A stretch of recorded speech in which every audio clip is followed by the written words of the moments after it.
Making a budget is one of the most important things you can do for your financial journey.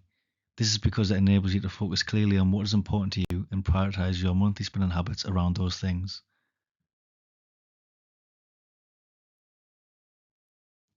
Budgeting can be seen as negative and restrictive, but it should be the complete opposite. Having control over the things which are important is much more liberating than pretending everything is fine and neglecting your money.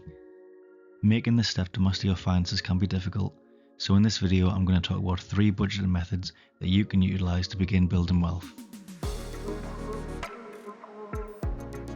Hello, my name is Kai, and the first method I'm going to talk about is the 50-30-20 rule. This method involves understanding your monthly take-home pay and splitting it into 3 categories. The first category is needs. This method states that you should spend a maximum of 50% of your net income on needs. These are defined as costs that are necessary for survival. Examples of costs which fall into this category include rent, transportation, food, and other factors such as medical bills. The second part of this method is a maximum of 30% spending on wants. Wants are defined as things you pay for which aren't necessities. Some examples of expenses in this category could be things like socialising, hobbies, or eating out. The final part of the rule covers savings and investments. A beginner strategy could be to start by saving until an emergency fund is built up. Then they could start investing.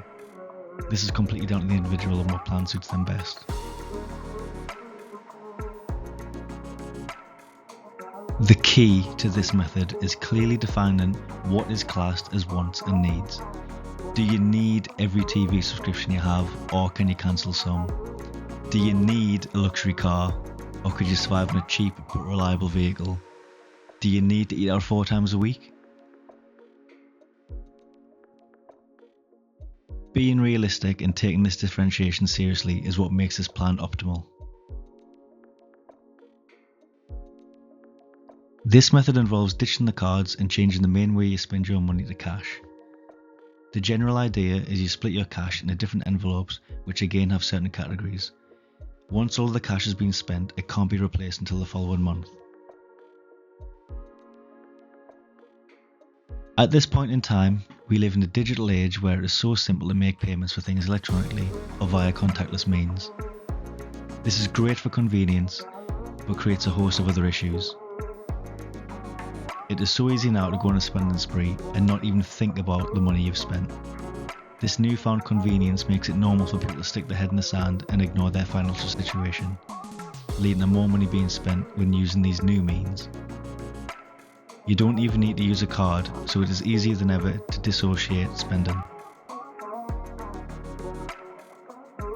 The main objective of this method is to re-establish that connection with your money and make you more conscious about what you're doing.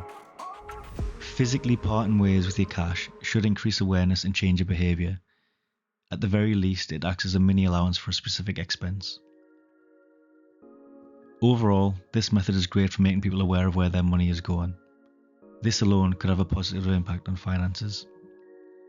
The combined effect of physically paying should also have an effect that can lead to behaviour change. The main issue from my perspective is actually holding the cash, as this introduces stress about physical security. You can get around this by sorting the money into different bank accounts, but for me this just completely defeats the purpose of the plan. Zero-based budgeting is a method where you assign every single pound or dollar you earn to a purpose. Someone looking to use this method would take their income and split it into popular categories they regularly spend money on. These categories would cover similar topics as the previous methods, but in more detail. The amount spent in each of these categories will be estimated by examining bank statements from previous months. The person implementing the method would then make a plan for upcoming months, ensuring that they have covered their regular payments and hit their finance goals in their forecast. The idea is that once the money has been assigned to each category, there will be zero at the end. This method can be great because it involves having to thoroughly go through your finances and produce a plan for the future. Taking the time to sit down and plan your expenses for the month. For example, how many times you will eat out at restaurants will reduce the chances of impulse spending and splurges. Investing this time also shows that you are willing to make changes to your lifestyle in order to improve your financial health. On the other hand, it can be quite time consuming and complicated for a beginner. This may put people off this method because it also involves observing their spending behaviour. Avoidance and denial are common tactics people use to delay dealing with their finances, so for those people, it may be a hard pill to swallow. Overall, this method is great as you need to understand what you're doing with your money on a deeper level. Going through your finances from previous months should highlight spending patterns you may not have been aware of earlier. To bring it all together, we have looked at 3 different methods with the aim of gaining more control of your money. Although they all differ, the general outcome is the person gains a better idea of where their money is going and starts thinking ahead. This is a huge improvement compared to being reactive and being trapped in a cycle of wondering where your money went. I believe the main takeaway is to pick a method and start implementing it straight away. The optimal solution would be to try all of them and see how they work for you. Everyone is different and there may be a method which resonates with you and works better than anything else. Remember, it's called personal finance for a reason. Thank you for watching. Please click the link on screen to watch another video.